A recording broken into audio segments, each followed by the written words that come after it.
Treasure Island. 1. Far back in the 17th century, my father ran an inn in England. One day, a sailor who was carrying a big wooden box came to stay at our inn. We all wondered what was in the box. We called him Captain. He had a cut across one cheek. I remember him singing an old sea song. Every day the captain asked if any sailors had come to the inn. We thought he was lonely, but we learned that he was hiding from the sailors. The captain asked me to tell him if I ever saw a sailor with only one leg. I had nightmares about the one-legged sailor. I was sure he must be a pirate. On a cold winter morning, not long after the captain had left the inn for his daily walk, a stranger came to the inn. He was a scary-looking man, missing 2 fingers on one of his hands. He also carried a sword. "Does my friend Billy stay here?" he asked. "I don't know anyone called Billy," I said. "I only know the captain." "Ah, yes, the captain. That would be Billy Bones, my friend." The man laughed. His laugh sounded cruel. The captain's face turned white with fear when he saw the man. The man's name was Black Dog. They had a sword fight.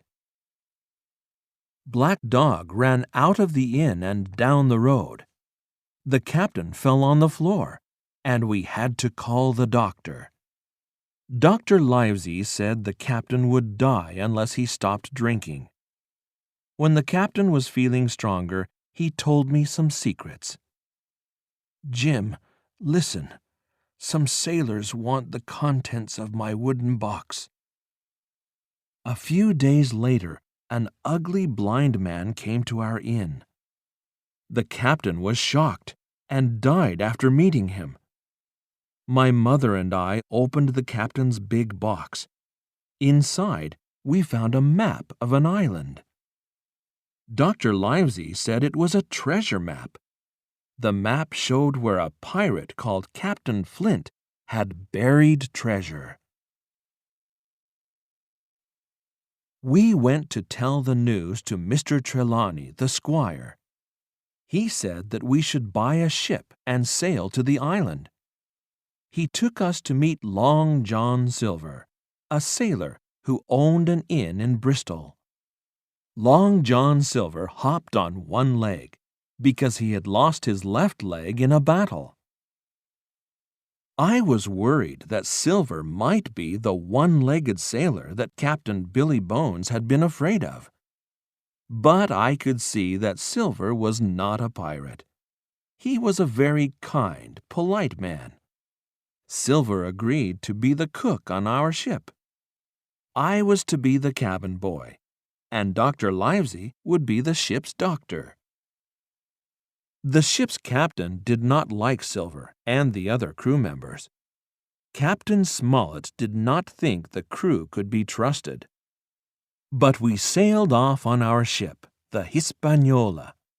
The sea was very rough. I liked talking to Silver, whose parrot also made me laugh. The green parrot cried, "Pieces of 8." But one evening, just as we came close to the island, I found out that Silver was not an honest person after all. When I was sleeping in an apple barrel, I accidentally heard Silver talking to some of the crew. They wanted to steal the treasure and then kill us.